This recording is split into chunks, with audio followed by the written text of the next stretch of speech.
ओए देखो आदि मानव, ये दोस्तों आदि मानव इधर तो केक है मालूम नहीं। यंत्र आहे, याच्यामध्ये डाळ टाकली जाते व हे रॉड दोन्ही बाजूंनी गोल फिरवले जातात, त्यामुळे आतील डाळ ही वाटून निघते। वाटलेली डाळ या बाजूने बाहेर निघते। इधर स्टैचू है, ये देखो अजगर का स्टैचू, इधर बोर्ड लिखा चुका है फीलिंग इट बेटर, क्योंकि 500 साल पुराना किसी को, मेरे को भी जानकारी नहीं थी इधर है। तो जाते हैं अभी, देखते हैं आगे कुछ तो बता रहे हो। और तो दोस्तों हम लोग को मिल चुका है ये टिकट, पुराने काल की गुफा, मतलब ना दोस्तों संबंधित सर्व कामे हा कुंभार करत असे। हे जे सफेद रंगाचे मडके आहे ते माढी काढण्याचे मडके आहे। या बंदरांमधूनच भारतीय व्यापाराने जगाशी व्यापार केला। दोस्तों वो ऐसी बोल रही थी, जो पुराने ज़माने में हम लोग को तेल मिलता था वो कैसे निकलता था। ये जो दोस्तों ये है ना, ये शेतकरी रहता था, ये बैल रहता था, उसके ऊपर ये नारियल वगैरह रगड़ के ये गोल फिरता है। ते गावात भरपूर मोठे जंगल होते, त्यामुळे गावात पाणी ही मोठ्या प्रमाणात उपलब्ध होत असे। तो आप देख सकते हो पूरा ऊपर से, ये देखो पूरा साइड से देख सकते हैं, ये महादेव का हमारा पिंड है।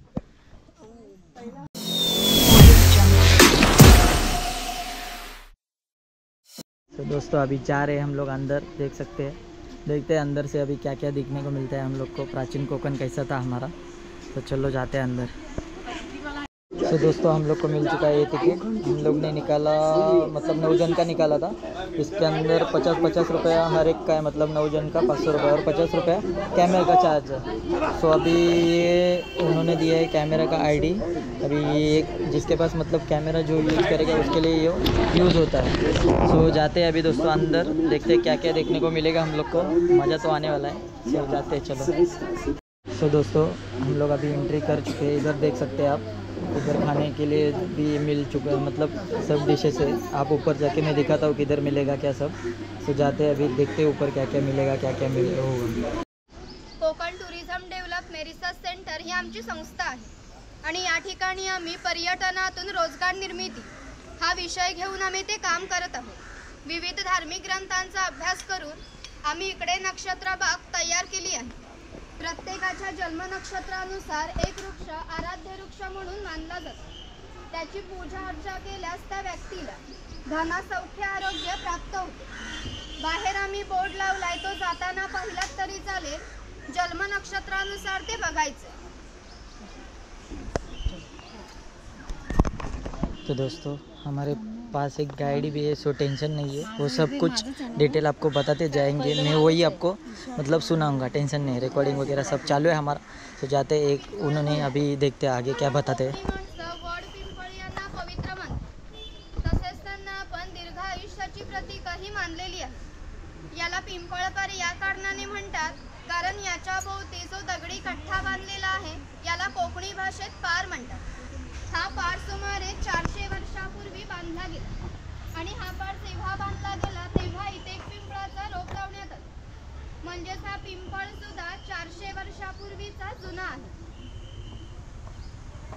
ये दोस्तों ये ना, ये पिंपल का झाड़ है, ये 400 साल पुराना है, ऐसा वो लोग बता रहे हैं। देखो 400 साल पुराना पीपल का पेड़ हम लोग को देखने को मिल रहा है।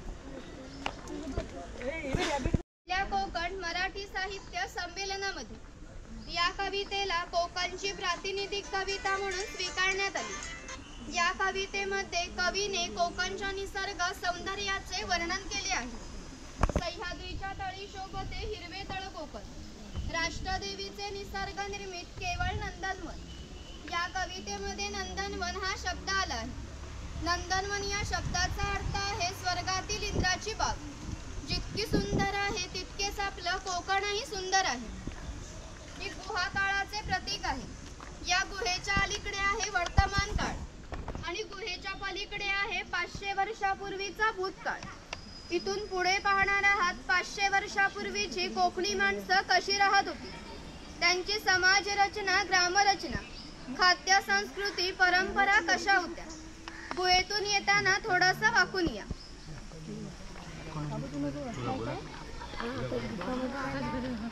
सो दोस्तों इधर देख सकते हैं आप, ये शिलालेख है, इधर सब लिखा है, देखो ये सब। और इधर रैबिट तो आपको पता ही होगा। अभी ये लोग ऐसे बोल रहे हैं, इधर है प्रेजेंट टेंस और उधर है पास्ट टेंस। सो जाते हैं अभी, देखते हैं। इधर गुफा के अंदर वो साइड होने वाला है पास्ट टेंस और इधर हम लोग हैं अभी प्रेजेंट में। देखते हैं 500 साल पुराना कैसा कोकण रहेगा। सो इधर गुफा है।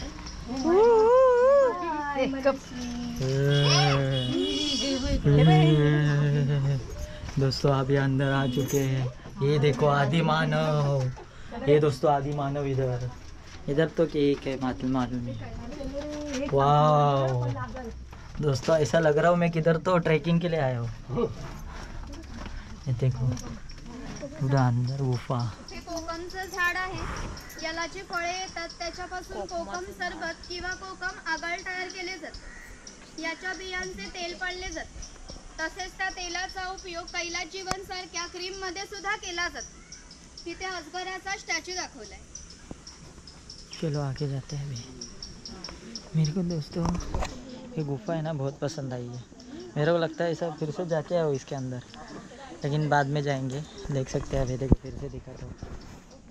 देखो बहुत मज़ा। प्राचीन काल में आदमी हम लोग इधर ही रहते थे, ऐसा बोलते हैं। तो जाते हैं अभी। ये तो इन्होंने बोला था, ये कोकम का पेड़ है ऊपर। ये अजगर का इधर स्टैचू है। ये देखो अजगर का स्टैचू, इधर बोर्ड लिखा चुका है। इधर ये देखो बहुत सारा, मतलब ना दोस्तों बहुत सारा देखने को मिल रहा है इधर। मज़ा आ रहा है, लेकिन फीलिंग इज बेटर क्योंकि 500 साल पुराना किसी को, मेरे को भी जानकारी नहीं थी इधर है। तो जाते हैं अभी, देखते हैं आगे कुछ तो बता रहे हो। और हजारो वर्षापूर्वी भगवान परशुराम होऊन गेले। त्यांनी संपूर्ण पृथ्वी जिंकून घेतली आणि जिंकून घेतलेली सर्व पृथ्वी त्यांनी दान केली। दान केलेली कोणतीही गोष्ट आपण वापरत नाही, परंतु त्यांना राहण्यासाठी भूमीची गरज होती। म्हणून आपण ज्या ठिकाणी उभे आहोत तिथे हजारो वर्षापूर्वी समुद्र होता। त्यांनी त्याच्याशी युद्ध केले आणि त्याला 40 ते 50 किलोमीटर पाठीमागे ढकलले आणि ते कोकण प्रदेशाची निर्मिती केली। म्हणून या कोकण प्रदेशाला परशुरामाची भूमी असेही म्हणतात। कोकणामध्ये लाल रंगाचा जांभा नावाचा दगड मिळतो। जांभ्या दगडाचा हा जो पक्का रोड तयार केला आहे याला कोकणी भाषेत पाखाडी म्हणतात। पूर्वी सामान्यपणे अशा पाखाड्या ग्रामदेवतेकडे जाण्यासाठी बांधल्या जात असत। आपण सुद्धा याच पाखाडीने प्राचीन कोकणच्या ग्रामदेवतेकडे जाणार आहोत। दोस्तों ये लोग ऐसे बोल रहे हैं, जिधर हम लोग अभी खड़ा है वो उधर बोल रहे कि 1000 साल पुराना समुद्र था और उसके ऊपर हम लोग खड़े हैं। और इधर देख सकते हैं परशुराम और ये हरिण, जो मतलब कोकण में फेमस है। इधर से मतलब पत्थर वगैरह जो मिलते हैं वो मतलब जामुनी कलर का रहता है, वो लोग ऐसा बोल रहे हैं। सो आगे जाके देखते हैं अभी क्या क्या और बताने वाले। ये ना दोस्तों, ये ऐसा ऊपर देख सकते हैं आप, पूरा ऐसा लग रहा है ना जैसे पुराने, मतलब जो पुराना फील आता है ऐसा चलने में। ये देखो ना इतना मस्त लग रहा है, एक नंबर यार। सो चलो दोस्तों आपको भाग दिखाता हूँ मैं। ये देखो ये गुफा,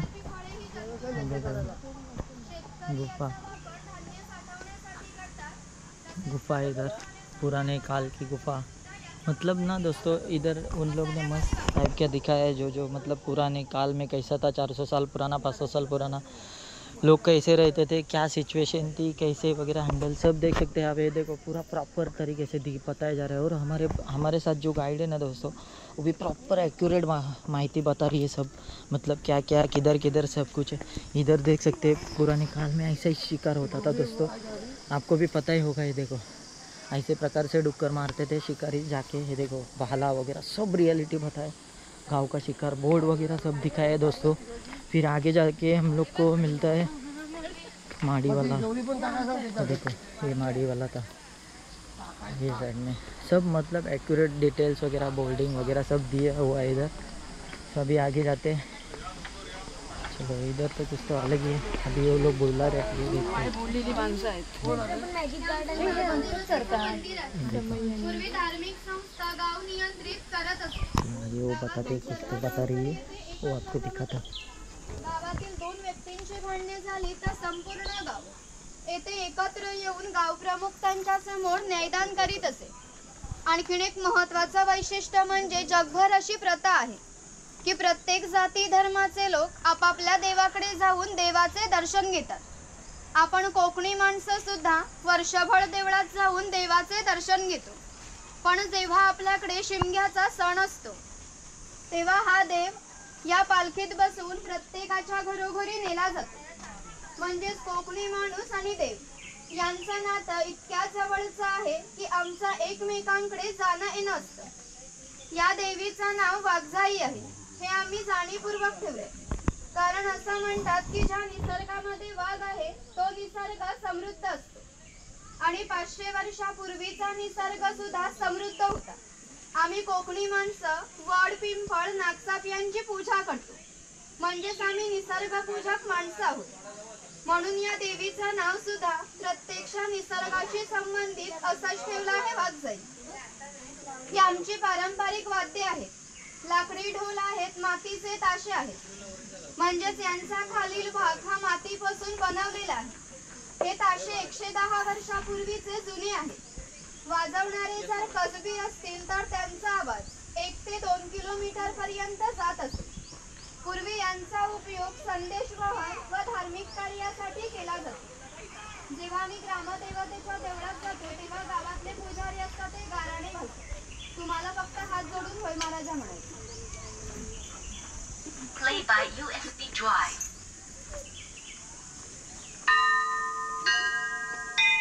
आई वाघजाई महाकाली महासरस्वती प्रमुख पंचायतन बलरामदेव महाराजा. होय महाराजा. आज वया प्राचीन कोकण बघायला लांब लांबन पर्यटक आलेले आहेत. तर आपली सगळी पोरा टोरा बाया माणसे म्हातारे कोतारे सगळे तुझ्या पायाशी दर्शन घ्यायला आलेले आहेत. तर कोणाची ढोपरा कोपरा दुखत असतील, कोणाला डायबिटीज झालेला असेल, कोणाची बायपास झालेली असेल, तर आता मी काय तुला सगळं सांगित राहत नाही आहे. पण जी काय त्यांच्या मागे इडापिडा असेल, वाकडा तिकडा असेल तर सगळं दूर कर रे महाराजा. होय महाराजा. ह्यांच्यावर कोणी करणी केला नसेल, कोणी बुटाटकी केला नसेल, कोणी देव घातला नसेल तर तू सीमेचा रखवाली आहेस. तर सगळं सीमेच्या बाहेर चिरून टाक आणि तिथं आलेल्या पंचमी घराला धक्का लाव देऊ नको रे महाराजा. ह्यांची कोणला पोरगी भेटत नसेल, कोणला पोरगा भेटत नसेल, कोण लग्नाचं अडकलेले असतील आणि ज्यांची लग्न झालेली आहेत त्यांना चांगली पोराटोरा होऊ दे आणि त्या पोराटोरांचं लय डिग्री पर्यंत शिक्षण होऊ दे महाराजा. होय महाराजा. अया शिक्षण झालेल्या पोरांना मनासारखी नोकरी भेटू दे आणि जर का साहेबान गौरी गणपती हरी राजा द्याला नाही तर त्या साहेबाचं काय करायचं तर तुला ठाव आहे रे महाराजा. होय महाराजा.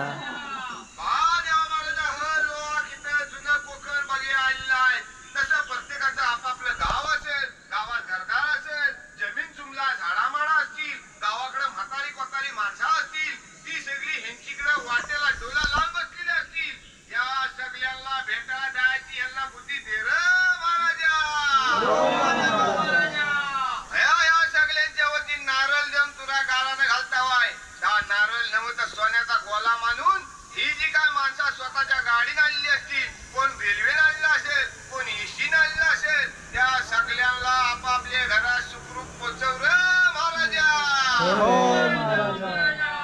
सगळ्यांच्या कामाधंद्यात पुरा ढोरात बरकत दे आणि पुढच्या वर्षी पण होय पर्यटक तुझ्या चरणी येतील तशी त्यांच्या पायात ताकद दे, बुद्धी दे आणि त्यांची रखवाली कर रे महाराजा.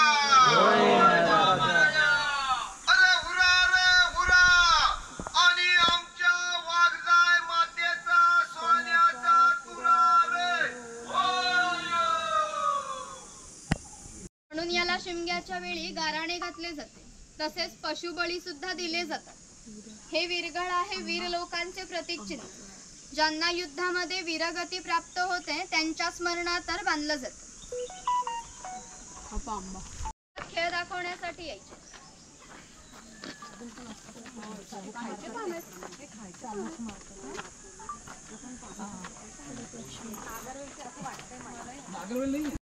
दोस्तों ये कोली समाज है. त्यांच्या घराला लागून जाते. एवढी छोटी होडी घेऊन हे लोक 8 ते 10 तास खोलवर समुद्रामध्ये मासेमारी करत असतात. कधी कधी समुद्राच्या उसळणाऱ्या लाटा ह्या त्यांच्या होडीपेक्षाही मोठ्या असतात. तरी हे लोक कुशलतेने होडी वल्हवतात आणि पहाटेच्या वेळी घरी परत येतात. म्हणजेच नाभिक, सुतार, चर्मकार, कासार हे लोकांना घरोघरी जाऊन सेवा पुरवत. त्या बदल्यात त्यांना पैसे नव्हे तर केवळ धान्य मिळेल. म्हणजेच एका नाभिकाला एका कुटुंबातील पुरुषाच्या घरोघरी जाऊन केस व दाढी करण्यासाठी वर्षभरासाठी 4 पैसे म्हणजेच आत्ताचे 8 किलो धान्य मिळत असे. आमच्या नाभिकाविषयी आणखीन थोडं मजेशीर वर्णन आमच्या लोकसाहित्यामध्ये आढळतं. असं म्हणतात की गावातील प्रत्येक गोष्ट ही नाभिकाला माहीत असते आणि नाभिकाला माहीत असलेली प्रत्येक गोष्ट ही संपूर्ण गावभर होते. आता तुम्ही आलात, ही गोष्ट ज्या अर्थी नाभिकाला समजली त्या अर्थी ती आमच्या संपूर्ण गावाला समजली. आमचं संपूर्ण गाव तुमच्या स्वागतासाठी उत्सुक आहे. प्रथेप्रमाणे आपण आधी खोतांच्या घरी जाऊ, मगच गावात फेरफटका मारू. इथे खेकडा दाखवते. ये देखो, आपको तो पता होगा दोस्तों, हर गांव में एक नाभिक रहता है बाल काटने वाला. वो ऐसे बता रही थी, मतलब नाभिक को जो भी बात बताओ वो पूरे गांव में फैल जाती है. ये तो सच है दोस्तों. सो देख सकते हैं इधर नाभिक का वगैरह उन्होंने बता रहा था, मतलब ऐसा होता ही है, सबको पता ही है. सो अभी इधर जाते हैं आगे, इधर कुछ तो बता रहे. और धार्मिक आणि राजकीय बाबतीत पहिला मान खोतांचा. खोत गावचे प्रमुख असे. गावात मैदान करणे, महसूल गोळा करणे ही कामे खोतांची असत. खोत लोक जमीनदार असत. सर्वसामान्यपणे सुखवस्तू असत. ही खोतांची बायको आहे. कोकणी स्त्रिया सुंदर होत्या आणि शूरही होत्या, परंतु त्यांना स्वातंत्र्य नव्हते. माझघराचा उंबरठा ही त्यांच्यासाठी मर्यादा होती. खोतांची 2 मुले आहेत. ती आपला परंपरागत खेळ सोंगट्या खेळत आहेत. महाभारतामध्ये हाच खेळ धर्मराज आणि दुर्योधन यांच्यामध्ये द्यूत या नावाने खेळला गेला. हस्तिदंती फासे असतात किंवा शंखांच्या कवड्या असतात. त्या टाकून विशिष्ट प्रकारचे दान मागितले जाते. त्यानुसार सोंगट्या मागे पुढे सरकावून हा खेळ खेळला जातो. घराची रचना पहा. खोत ज्या उंचवट्यावर बसले आहेत त्याला ओटी असे म्हणतात. गावातील मान्यवर लोक ओटीवर बसत असे. समोर आहे ती पडवी. सर्वसामान्यांनी पडवीला बसायचे. खोतांच्या डाव्या बाजूला आहे स्वयंपाकघर, उजव्या बाजूला आहे देवघर.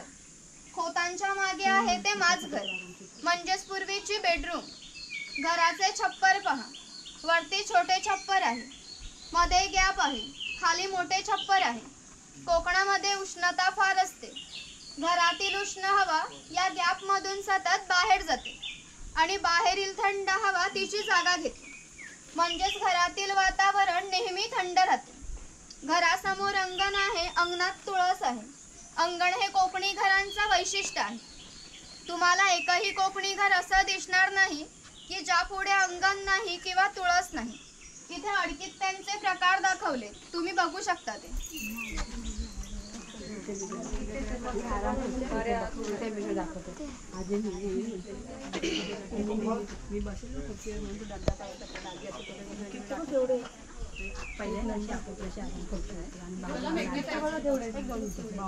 अण्णा नाईकाची खुर्ची असा. अण्णा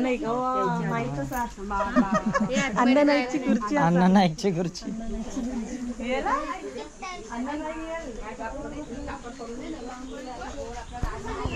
दोस्तों जो गाइड है ना मस्त बता रही है. आपको मैं डिटेल में समझा नहीं सकता, लेकिन आपको जितना समझ आए वो समझ लो. लेकिन मस्त बताया पुराने काल में कैसे लोग रहते थे, कैसा उनका मतलब घर था वगैरह. और इधर कुछ तो दिखा रहे, वो भी दिखा तो आपको. चलो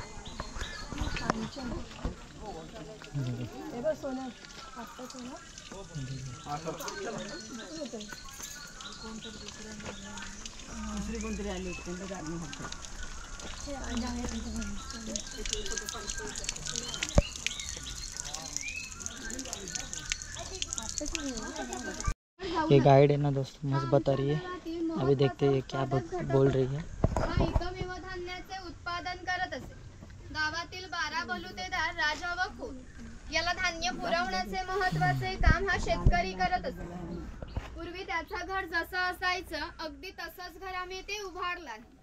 ही जी चूल दिसते तिला कोकणी भाषेत पिरसा म्हणतात. ती सतत पेटी ठेवली जायची, कारण पूर्वी लाईटर किंवा माचीस नव्हती. शेतकऱ्याच्या बायकोला जेव्हा स्वयंपाक करायचा असेल तेव्हा येथील 2-3 निखारे घेऊन स्वयंपाकघरातील चूल ही पेटवीत असे. हा विस्तव विजला तर घरातून गारगोटी दगड ठेवलेले असे. त्या एकमेकांवर घासून विस्तव करावा लागत असे. शेतकऱ्याची बायको आहे ते शेतकऱ्याची मुलगी आहे. तो पाळणा आहे. पाळणा आम्ही शेतकऱ्याच्या घरात कायमस्वरूपी टांगून ठेवला आहे. कारण आमच्या शेतकऱ्याकडे दरवर्षी पाळणा हलत असे. म्हणजेच प्रत्येक शेतकऱ्याला 8 ते 10 मुलं असे. म्हणजेच पूर्वीच्या काळी एकत्र कुटुंब पद्धती अस्तित्वात होती. ती कणगी आहे. कोकणी शेतकरी भात, वरी, नाचणी यासारखी धान्य पिकवत असे. ते या कणगीमध्ये ठेवून वरती चिरफळाची फळे पसरवून त्यावर झाकण लावून ते बाहेरून शेणा मातीने लिंपून ठेवले जात असे.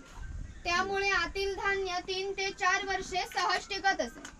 ही गावातील मातीशी संबंधित सर्व कामे हा कुंभार करत असे. हे जे सफेद रंगाचे मडके आहे ते माढी काढण्याचे मडके आहे. कोकणात नारळाची झाडे खूप मोठ्या प्रमाणात असतात. त्याला नारळ घेण्यापूर्वी एक पोळ येते. तिला आडवा काप दिला जातो. बाजूने विशिष्ट प्रकारचा झाडपाला लावला जातो. तो पाला आतील माडी शोषून घेतो व थेंब थेंब गळणारी माडी हे मडके वरचेवर लावून त्यामध्ये साठवली जाते. माडी काढण्याचा व्यवसाय आजही भंडारी समाज करत आहे.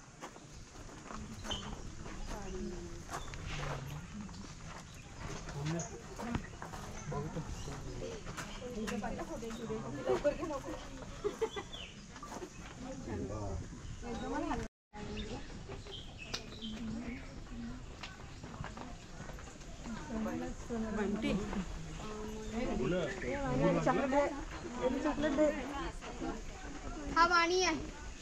चौल, राजापूर आणि दाभोळ या कोकणातील बंदरांना 5000 वर्षापूर्वीचा इतिहास आहे.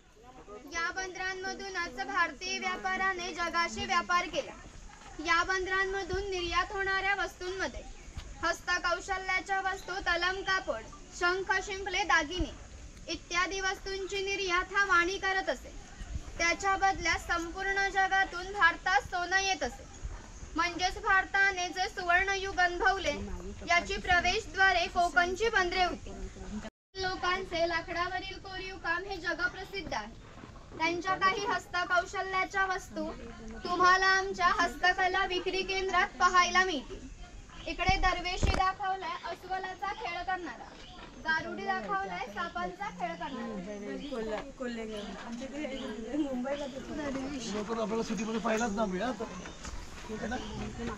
ये दोस्तों अस्वल का खेल करने वाला है और ये नाग मतलब उसको कारुड़ी बोलते हैं मराठी में.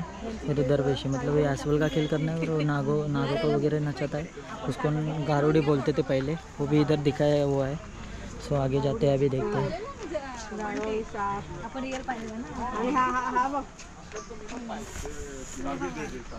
चलो. ज्याप्रमाणे शेतकऱ्याला लागणारी लाकडी अवजारे बनवून देण्याचे काम सुतार करीत असे, त्याचप्रमाणे त्यांना लागणारी लोखंडी अवजारे बनवून देण्याचे काम हा लोहार करत असे. 500 वर्षापूर्वी कोकणाची राजकीय परिस्थिती अस्थिर होती. बरेचसे लोक सैन्यांमध्ये होते.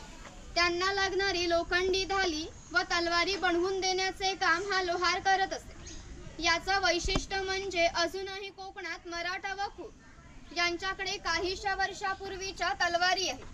त्यांना अजूनही गंज आलेला नाही. दर दसऱ्याला त्यांची पूजा केली जाते.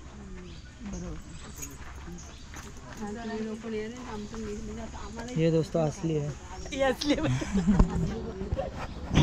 तो दोस्तों वो ऐसे बता रही थी जैसे पुराने काल में ना लोगों के लिए तलवार वगैरह बनाने का काम ये लोहार करते थे. मतलब सैनिक वगैरह जो रहते थे उनके पास मतलब जो हथियार वगैरह बनाने का काम वो सब लोहार करते थे पुराने ज़माने में. अभी देखते हैं कुछ तो और बता रही है, वो भी देखते क्या बोलती है. तेलाकडे घेऊन जात असे आणि तेली त्यांच्या देखत तेल पाडून देत असे. हा तेलाचा घाणा आहे. याला खुंट असे म्हणतात. यामध्ये खोबरे घातले जाते. हे जे उभे लाकूड आहे याला कोकणी भाषेत लाट म्हणतात. या लाटेला हे आडवे लाकूड अशा तऱ्हेने बांधले जाते की जेणेकरून ही लाट उभी राहते. या ठिकाणी जोखडाला बैल बांधला जातो.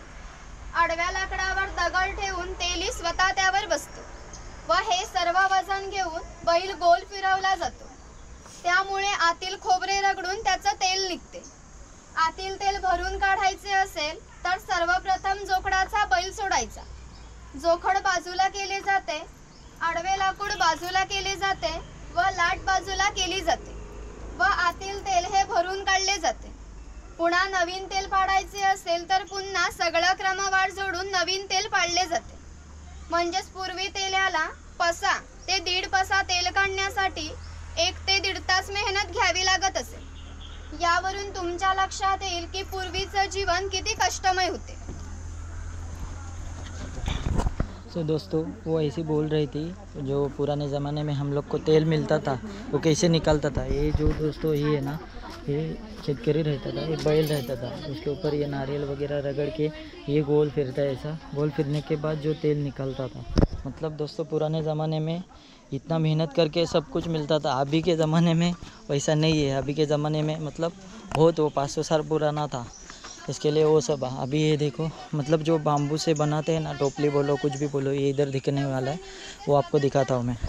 म्हणजेच प्रत्येकाला आपापल्या जातीचाच व्यवसाय करावा लागत असे. म्हणजेच बांबूंच्या वस्तू बनवून देण्याचे काम हा बुरुट करत असे. ही फुलांची परडी आहे, सूप आहे आणि रोवळी आहे.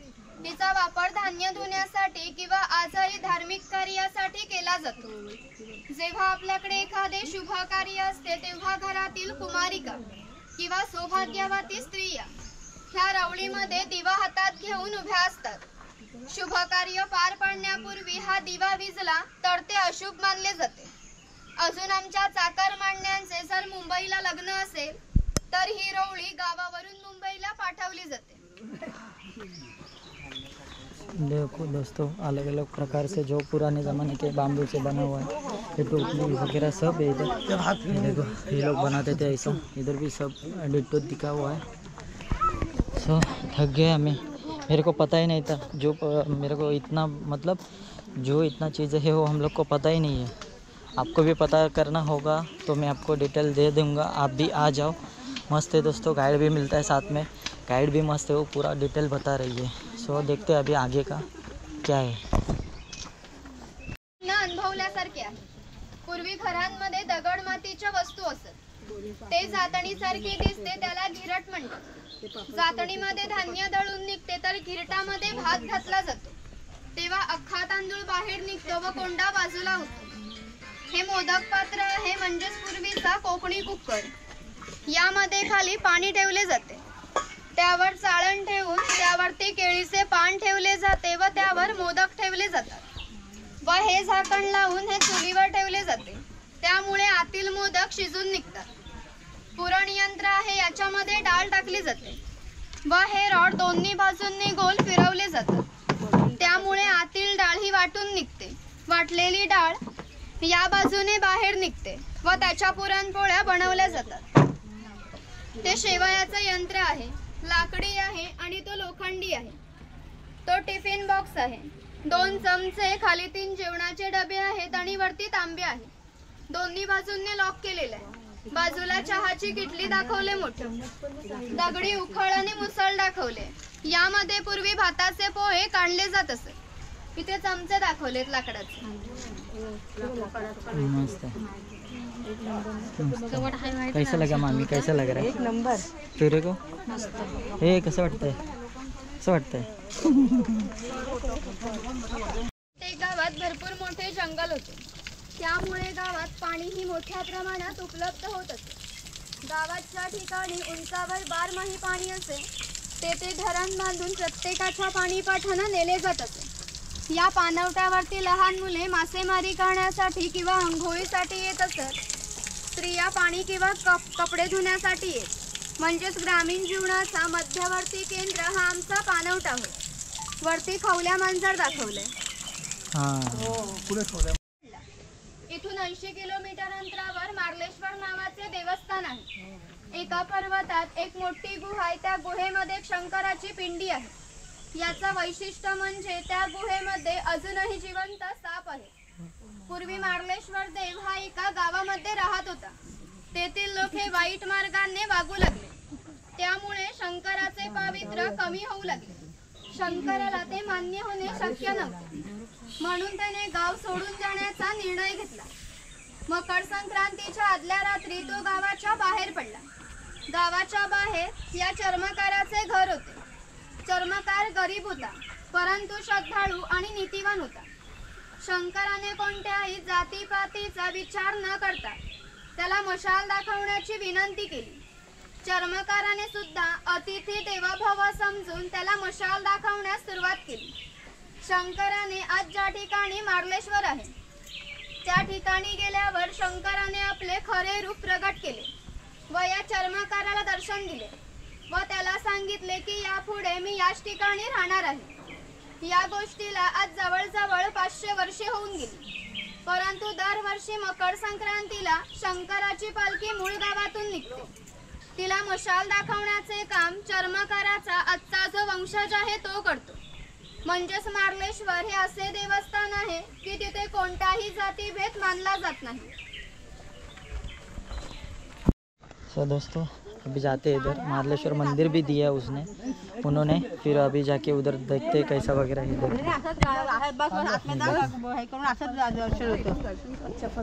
आम्ही चला आतमध्ये, आपण जाऊ. काय आहे नाही ना इथे नाही आहेत, ओरिजिनल आहे तिथे आहेत. हे पण ओरिजिनलच वाटतंय. भीती तर वाटते. सो दोस्तों आप देख सकते हो पूरा ऊपर से, ये देखो पूरा साइड से देख सकते हैं. ये महादेव का हमारा पिंड है. ये देखो ऊपर से पूरा बनाया हुआ है उन्होंने. ये देखो मस्त है दोस्तों, मस्त है. एक बार आप आ जाओ, मस्त दिया है सब. चलो. सो दोस्तों फाइनली हम लोग आ चुके हैं घर पे. बहुत थके, बहुत घूमे, मज़ा आया दोस्तों आज के वीडियो में. मेरे को ऐसा लग रहा है आप भी प्राचीन कोकण में आने वाले होगा तो ज़रूर आ जाइए दोस्तों. फुल डिटेल में डिस्क्रिप्शन में दे रहा हूँ. बहुत मज़ा आया दोस्तों, बहुत मज़ा आया, बहुत मज़ा किया हमने. खाली बीच का कुछ एंजॉय नहीं किया क्योंकि बीच में बहुत धूप था, उधर आने के लिए मेरे को यही नहीं था. सो बाकी गणपतिपुले का दर्शन हुआ, महाप्रसाद हुआ, प्राचीन कोकण भी देखा. सो दोस्तों कोकण का मतलब बहुत मज़ा आया कोकण में, बहुत मतलब ये 7 दिन ना हमने खूब इंजॉय किया. सो अभी दोस्तों वीडियो में एंड करने का समय आ चुका है. आपको भी ये मतलब कैसा लगा मेरे को कमेंट करके बताइए. प्राचीन कोकण में आना चाहते हो तो ज़रूर आइए दोस्तों, बहुत है. और गाइड जो थी ना दोस्तों मस्त बताया. आधा शॉट मतलब लेने को मेरे को ये नहीं मिला क्योंकि हमारा गोप्रो हो चुका था 1.5. सो अभी देखते जाते अगले वीडियो में मिलेंगे. तब तक के लिए दोस्तों बाय बाय. नेक्स्ट वीडियो में मिलेंगे. ऐसे नए वीडियो अभी आते रहेंगे बारिश में.